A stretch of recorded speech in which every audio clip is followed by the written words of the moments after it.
Welcome back to the TurboWare channel. This video is the second part of the video series on EVs.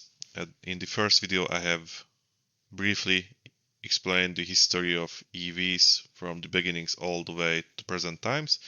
And in this video, we will look into what is an EV, how does an electric car work, what are the differences between the different battery chemistries used by EV manufacturers, and I will try to answer the question, are EVs really green? And I will also sum up the pros and cons of EVs based on my experience and research. And by the end of the video, you will be hopefully able to decide if an EV is a good choice for you or if it's not a viable mode of transportation at the current time. So in most basic terms, an electric car, electric vehicle, I'm talking about battery electric vehicle, not about plug-in hybrids or hybrids. So a battery electric vehicle is a vehicle, a car, a bus, or even a motorcycle or a truck, which isn't powered by a classic internal combustion engine, a diesel or petrol engine, but it is propelled by an electric motor which draws energy from a built-in battery or battery pack. For this reason, vehicles which are powered by external power sources, for example, trams or trolleybuses, cannot be considered as electric vehicles. Also, trams are moving on tracks, of course. Well, this is the surface approach, but EVs are much more complicated. And to explain all the components in an EV, I will use this handy little photo I have found on the site of one of the sites of the US government. So what can we see on the picture? We have a car. It's probably some kind of a Chrysler. And there are the components of electric vehicles marked on the photo. Please take a note, not all electric vehicles are built in this way, but all important components of an electric car can be seen on this photo, so I have chosen this as an illustration. So the most important part of an electric vehicle is of course the battery pack, which is usually built under the floor of the vehicle. Then the next key component, of course, is the electric motor or engine, which propels the vehicle. In contrast to ICE vehicles, which usually have one engine, yes, I know there are some vehicles which can have two engines. EVs can have up to 4 engines, and the layout can be for front-wheel drive, single motor, rear-wheel drive, single motor, or you can have rear-wheel drive, double motor, front-wheel drive, double motor, or all-wheel drive double motor, or even the combination of these. So you can have one motor in the front, two motor in the rear, and so on and so on. It all depends on the platform and the performance level of the EV. Usually EVs are actually rear-wheel drive. This is an interesting contrast to classic ICE cars, which at least here in Europe are usually front-wheel drive or all-wheel drive. And the reason for this is simple. With an ICE car, you have the engine in the front, unless you are driving a 911, in which case I congratulate. And if you have a front engined car, it is much cheaper to make a car which is front wheel driven than to build in the different components needed for a rear wheel drive, which also takes up space from the cabin, so you have less cabin space. For this reason, most vehicles, at least here in Europe, are front wheel drive, and also it's arguable that it's easier to control a front-wheel drive car in emergency situation, for example, slits or understeer, but I would argue with this. So we have our motor, we have our battery. We of course need some juice in it. We don't put dino juice in it, we put in electricity. For this, we need a charging port. This can be located anywhere basically on the car, on the side, on the rear, on the front. Some vehicles have double ports, one for AC charging, one for DC charging. Some vehicles have two DC charging port, so it also depends on the manufacturer. Then, surprisingly enough, we also have a classic 12-volt battery. I forgot to mention most EVs run on a 400 volt and 800 volt architecture. The more advanced vehicles use the 800 volt system, which allows faster charging, higher efficiency of onboard components. But for certain onboard electronics, you still need a 12 volt battery. And actually, in the past, Tesla had issues with its 12 volt battery. Sometimes Teslas died because the 12 volt battery failed, even though the battery pack was charged. I have experienced this too. It was not funny at all. So, the next component which we need for an electric car is a DC-DC converter. This converter basically converts the current coming from the battery to a current which can be used by the motor or by the onboard electronics. And we also need a heating system because we don't have waste heat from the engine like we do with ICE cars. Most advanced EVs and the most popular solution for heat management is a heat pump. And an EV with a heat pump usually has a much higher range than an EV without one, thanks to the more advanced and more efficient heating. And as far as I know, heat pumps are standard on EVs sold in Scandinavian countries or countries with colder climate, which seems fairly logical. And as you can see on this photo or picture, we also have a transmission marked. This is not common with most EVs. Most EVs have a direct drive engine or powertrain, which means you don't need a transmission. Some high-end or more sporty EVs have transmissions. For example, the Porsche Taycan has a 2-gear transmission in a classical way, like an ICE car, so it changes gears. Of course, all EVs have reverse gears too. It would be stupid if they didn't. So, in the next topic is going to be the platform that EVs use. As you know, most cars nowadays are built on a platform, unless we are talking about American pickups, which are usually built in the older style with a leather frame and the cab is bolted to it. So in the picture now you can see the layout of a BMW i3. I have chosen this photo to show the older style of EV platform. It is basically the platform that was used in the mid 2010s, at least by the BMW i3.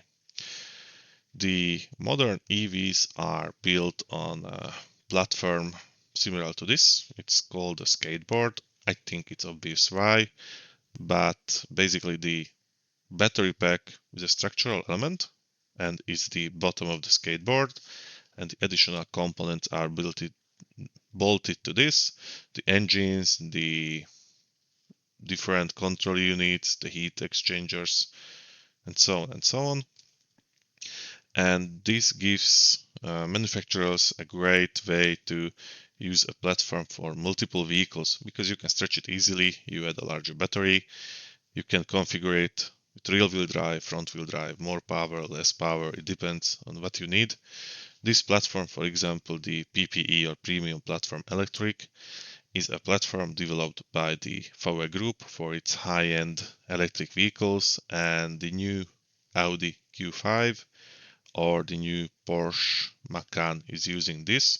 So basically, if you are driving a Porsche or an Audi, the platform is the same. Of course, the vehicles are completely different suspension geometry, different engine tuning, and so on and so on. To show you the difference and the simplicity of an electric car, On the next photo, or the photo side to side to the PPE, is the MQB platform. This is a front wheel drive platform used by the VW Group. It was used, as far as I know, on the previous Golf generation and on the Audi A3 and so on, the smaller SUVs. As you can see, it's a much different layout when compared to the EV platform. And this also shows that EVs are easier and quicker to build. The simplicity doesn't end, of course, with the platform. EVs have much simpler engines, and we can differentiate between three types of engines. We have the classic induction motor, then we have the permanent magnet motors, which are the most common motors or engines used by EV manufacturers, and then we have the so-called current excited synchronous motor. It's a motor used by BMW and they're excited by current. So I don't really know what it means. I'm not an engineer, but it's something BMW uses. Another important part of an EV is a control unit, and I have chosen a photo from BYD to show something interesting. BYD is, I think, the leader in EV technologies currently. Of course, you can argue with me in the comments, but in my opinion, they are the leaders regarding EV powertrains. Maybe the finish of their cars is not yet on the same level as, for example, Mercedes-Benz, but the technology is there. And one of their big achievements was or is the so-called 18-1 pack, which is basically a small box which contains an engine, the electronic components needed to regulate it, and also the heating and cooling elements. So it's on the photo, it's taken apart. And of course, the transmission or the torque converter unit, or how to say, whatever to call it, is part of this pack too. And this means that BYD cars are more efficient, and also the entire powertrain is lighter. But an EV wouldn't be an EV without a battery. And here is the funny or interesting part of EVs. In the past, we had guys who swore on diesel engines, and we had guys who swore on petrol engines, and now we have EV enthusiasts. Yes, I know they exist, which swore on LFP batteries, on NMC batteries, or the ones who are waiting for the solid state battery, which is going to be the 2JZ of EVs. So the batteries. Modern EVs use lithium-ion batteries, and I'm sure you remember how these batteries work from physics class. I remember it too, even though I wasn't really good at physics, but the picture on the screen will help to understand it. Basically, for a battery, we need a cathode, we need an anode, we need an electrolyte, and the travel of electrons from one to another produces electricity.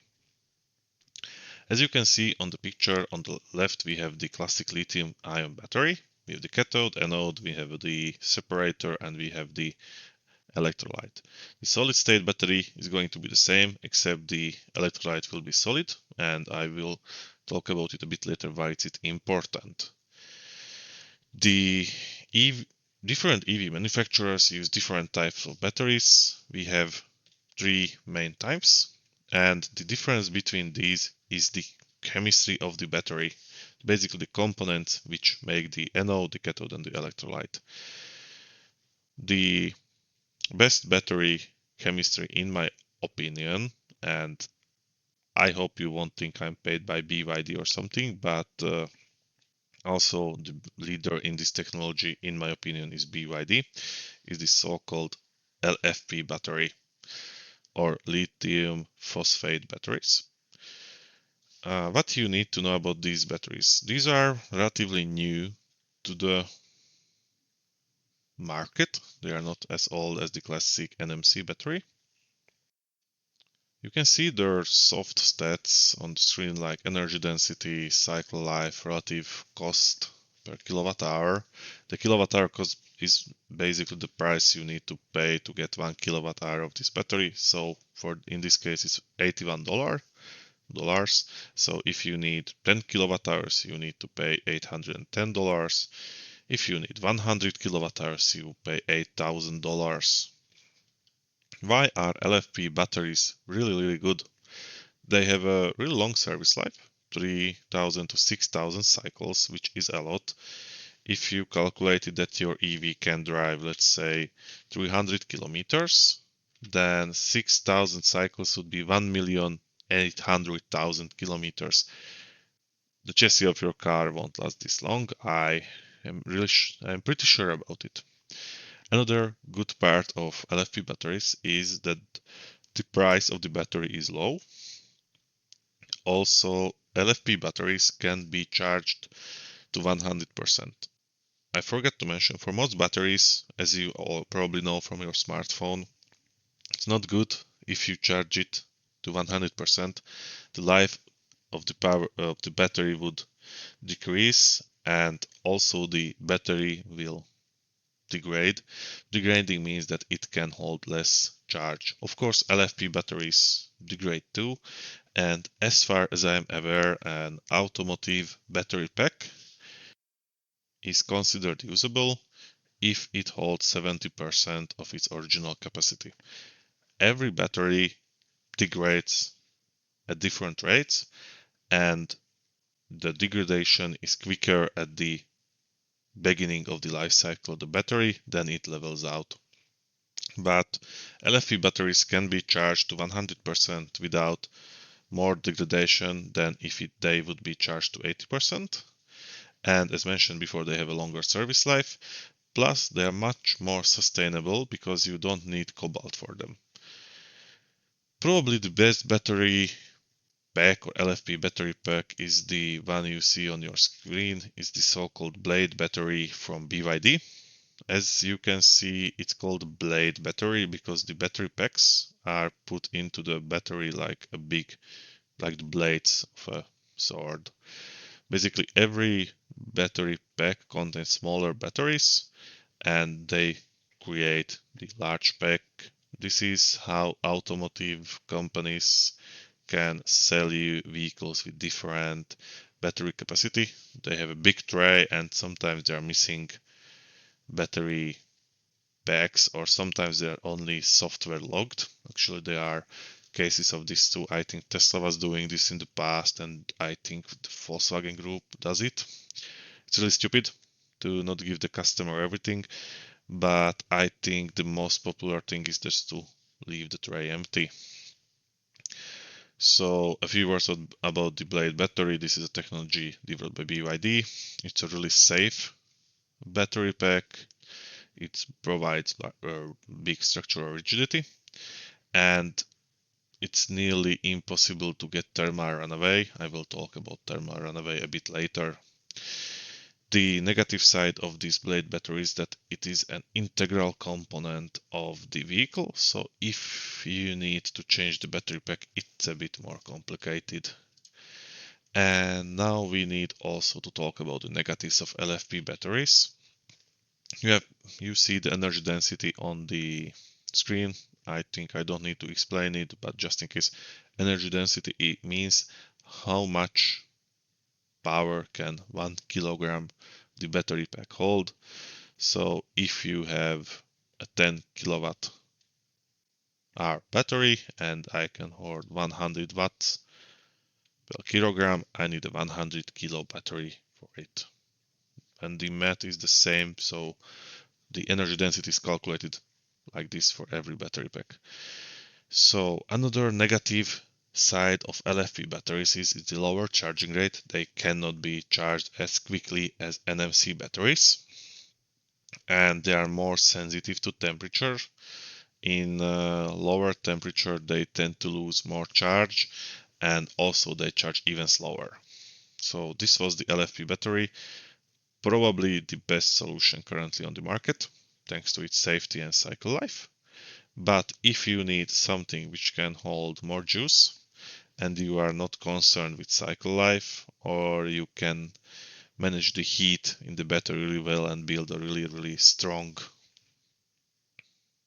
case for the battery, then you can choose the NMC battery. Interestingly, LFP batteries are used mainly by the Chinese and NMC battery mainly by European and US based companies. As far as I remember, the Chinese had some kind of a pattern for it, so it wasn't available for Europeans.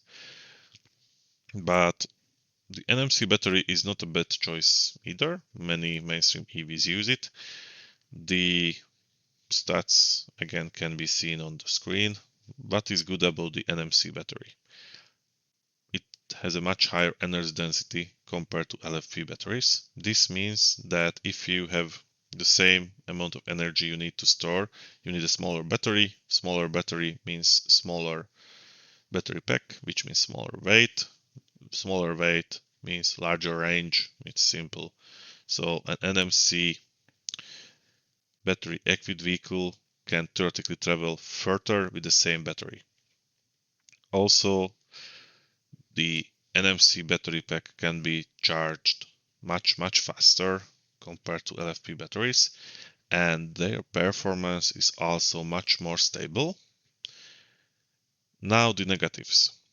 The cycle life is shorter, so your car will last for a shorter time. You need to change it faster and you are less green, first of all, and second of all, you need to pay again for a new car. Another negative is the higher cost of the battery pack, which is connected to the material used in the battery pack, which is cobalt. And cobalt is sometimes mined by companies which don't use the most ethical methods regarding the safety and protection of their workers. Also, there's a higher chance of thermal runaway compared to LFP battery, and now I'm going to talk about thermal runaway, which is the biggest danger of EVs. Thermal runaway is basically a chemical reaction inside the battery, self-sustaining reaction, which produces heat. And it also produces its own fuel and oxygen, meaning that you cannot really extinguish it, you can cool it. Thermal runaways usually happen because of an external factor like penetration of the battery pack or crashing. You can see it on the clip where on one side you have a classic LFP, you have a classic NMC battery, and on the other you have a LFP battery pack from BYD. I swear I'm not paid by BYD. And as you can see, when the NMC battery pack is pierced, it starts to burn. And it's a really big flame from a really small battery pack. And when you consider that in your car you have a much larger battery pack, this can be really dangerous, and people actually died of thermal runaways. Next clip you can see one more example of a thermal runaway of a car on a trailer.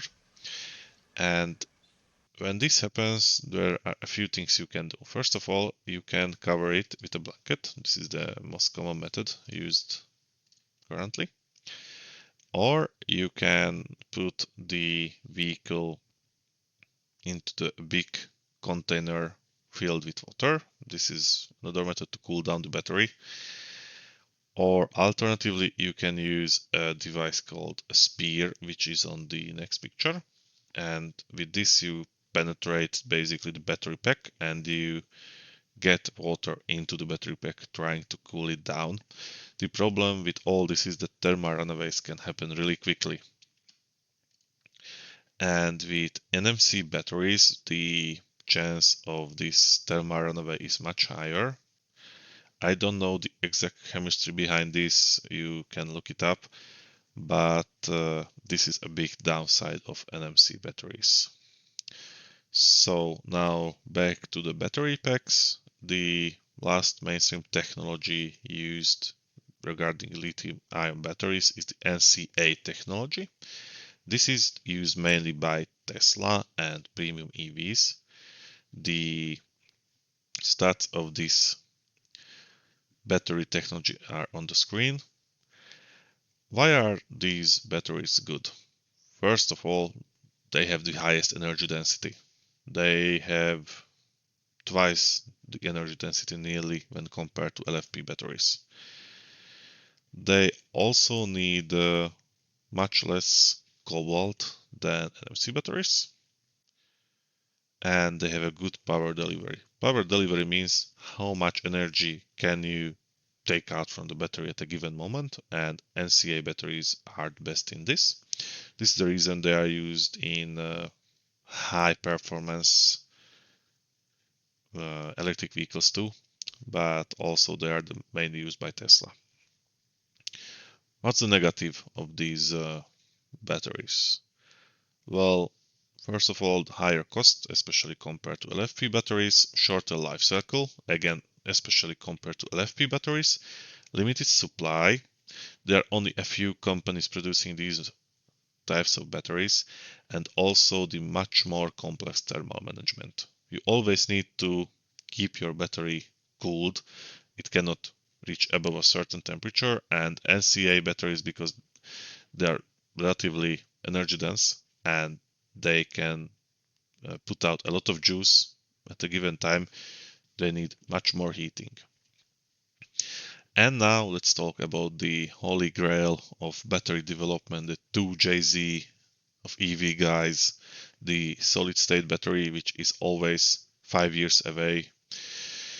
So why is it better than a lithium ion battery? Well, theoretically, the energy density can be at least twice when compared to our current lithium ion technology, which would be amazing. The potential cycle life is very long, and you don't risk the thermal runaway, which is great for safety. And actually, we already have solid state batteries. The problem with them are you cannot produce them in a way which is economically viable, currently at least. So these are the mainstream batteries. There are also other types, for example, sodium batteries, where lithium is replaced by sodium, but these are not mainstream. And the next topic is the charging. Of course, we need to put a juice into our batteries. So the charging, you can charge your EV on AC or DC current, and for both types you have different charging ports, and there are actually different charging ports in different countries. Thankfully, charging ports are mainly standardized. So for the AC charging, this is usually done at home if you are lucky enough to have a charger at home, and we have two levels. Level 1 is up to 1.5 kilowatts per hour. We are always talking about how much energy can you put through a charger to the EV per hour. So from now on, if I will say 22 kilowatts, I mean 22 kilowatts per hour can get into your car. So home charging AC level 1 is 1.5 kilowatts. It's not bad if you drive short distances and you can charge it all night. And for level 2, you have up to 22 kilowatts. This is the home charging or slow charging as it's called in EV circles, and actually slow charging your EV is much better for your battery and battery pack. And the other option is the so-called fast charging or DC charging. This is much faster. For example, the Tesla superchargers can charge all the way up to 250 kilowatt hours, and they aren't even the fastest. Of course, faster charging means faster degradation of the battery pack, and not all EVs can take the maximum charging rate. So as said before, we have two options for charging, AC or DC. We have different plugs. In some countries, the charging cables are part of the charger. Tesla superchargers always come with the charging cable. In some cases, you need to take the cable with you, and also always all EVs can be charged from a classic wall socket, but that is painfully slow, so good luck with that. And there is a third option to get juice into your EV, but it is done in a mainstream way only by one manufacturer, NIO, where you can not only charge your battery, but at battery pack changing stations, you can even swap your battery, as you can see on the photo. It's a really interesting technology, but there are a few problems with it, especially with battery ownership. Let's say you buy a new NIO, you want to swap a battery, you get an older battery. Do you own the battery? Do you own the car only without the battery? It's a difficult question, and it's not really mainstream.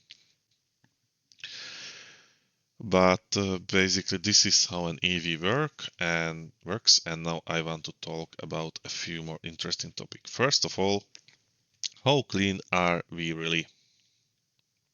This is a good question, I think we need to talk about. And for this, I will take a little graph which shows the CO2 emission produced for 1 kilowatt hour of electricity in the EU. We will use the latest data, which is from 2024. This is the light green. Hope it's visible. So why we are talking about real cleanness? First of all, EVs have zero local emissions. I think that's logical. You don't produce any exhaust fumes because you are not burning any fuel.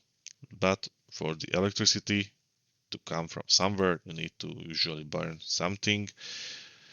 We have also renewables, of course, and we have nuclear, unless you are Germany, and then you decide to rather burn coal than to have nuclear energy. But let's not talk about Germany.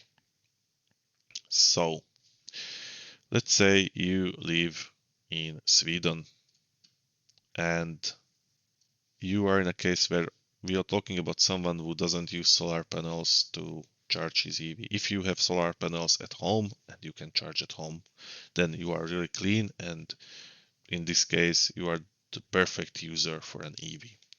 But let's say you live not in Sweden. Let's take another example. Let's say you live in Poland. Poland is a good example because Poland is not the cleanest when it comes to producing electricity. So for Poland, if you need 1 kilowatt hour of electricity, that electricity was made with around 850 grams of CO2. So when we calculate how clean are we look at the energy consumption rate. So for a Tesla Model 3 standard range rear-wheel drive, one of the most efficient EVs, you need 13.5 kilowatt hours for 100 kilometers. This is data from AI. Probably you can do with less, probably you can do with more. It depends on the driver. If I calculate the cost for the 100 kilometer drive with these CO2 emissions, I get 11 kilograms of CO2, which is 11 and a half. If I take a Volkswagen Passat, a 2-liter diesel, 190 horsepower, classic Passat, we all know it in Eastern Europe, for 100 kilometers I produce 11,900 grams of CO2. In the case of Tesla, it was 11,475. Are we really green? Well, it depends where you use the vehicle. But yes, EVs can be really green, at least at this site. I'm not talking about the production. I'm not talking about the material extraction, CO2 cost, and so on and so on. Only the raw data. After this video, you might say, is an EV for me? Is an EV not for me? Well, I have prepared some pros and cons, and these also include my experience with EVs. I have driven 2 EVs, a BYD and Volkswagen. I have traveled in EVs, and I think I can give a non-biased opinion, even though in this video I have talked a lot about BYD, but well, if they are the best, I won't talk about Volkswagen in this case, sadly, because they are not really good at this stuff. So, pros regarding an EV. If you need a vehicle to get your kids into the school and to work and back, and you are not a petrol head, you just need something to travel with, then an EV is a great choice for you. It's easy to maintain, the construction is simple, it's easy to operate, and it's really good for city and short drives. And also EVs have one good thing going for them, which I forgot to mention before, that's regenerative braking. Regen braking means that if you engine brake in an EV, you actually put back juice into your battery. In a classic ICE car, you don't produce any fuel as you slow down. In EVs, you produce electricity as you slow down. It's a really, really good thing. And if you live in a country like I do, where we have a lot of mountains, it can help to charge up your batteries. So, what are the negatives of EVs? Well, charging problem. In some places, charging can be more difficult. The Tesla Supercharger is the most convenient way. With other companies, you need different apps. The chargers sometimes don't work. Sometimes it's not charging quick enough, so it can be a mess. Also, the higher initial cost. For example of this, I have chosen a car from which there are both an EV and an ICE version. It's a BMW 4 Series Grand Coupe. And I have chosen the eDrive 35 and the BMW 420i. I think they are a good comparison. For the comparison, I used data from AI, of course, and it was from the German market. So if you want a BMW 420i Grand Coupe, you need to pay around 50 to 53,000 euros in Germany. Of course, this is not the highest spec. With different specs, it can change. If you want this car with an electric drive, you pay at least 57,000 euros. Is it really worth it? You need to do the math. If you can charge at home, yes, it can be worthwhile. But the next negative of EVs is funnily enough, something which is also a plus for them is a quickly evolving technology. This means the value of an EV drops really quickly. And for this reason, if you are the first owner of a car, you can lose a lot of money in the first few years of ownership. But if you are looking for an EV on the used market, and if you especially search for something with an LFP battery with a long life, then this is a good thing for you. So, to sum up, is an EV really for you? If you do short drives with home charging option, or you do occasional longer trips, yes, it can be really useful and it can be the best solution. And in my opinion, it's always better to drive an EV than a small tiny 3-cylinder with a turbo a la Ford EcoBoost. But if you need something to drive long trips, or for your job you need a car with quick refueling option and large range, for example, I do such a job, EV is not the best option for you yet. This is really important yet. Is the EV the future? I don't think so. I think EVs are the one option for the future, but we will see. And another negative of EVs I forget to mention is we don't yet have long-term experience with them. We don't know how they behave. We don't know the real cost of ownership. So that's all. And also one more thing before I leave, if you plan to buy an EV, or if you are an EV user and plan longer trips, there's a really, really good website called Better Route Planner, not sponsoring me anyway. I will link it in the description. And through this website, you can plan your routes with different cars. You can specify the car you need. You can specify where you want to go. and how many charging stops you want, and it will calculate the best route and best charging stops for you. So this is all for today. I hope I gave you new information, and let me know in the comments, what do you think about EVs? Would you choose one? Would you never choose one? Do you think they are not real cars, only toaster? Please share your opinion down below, and thank you for your attention.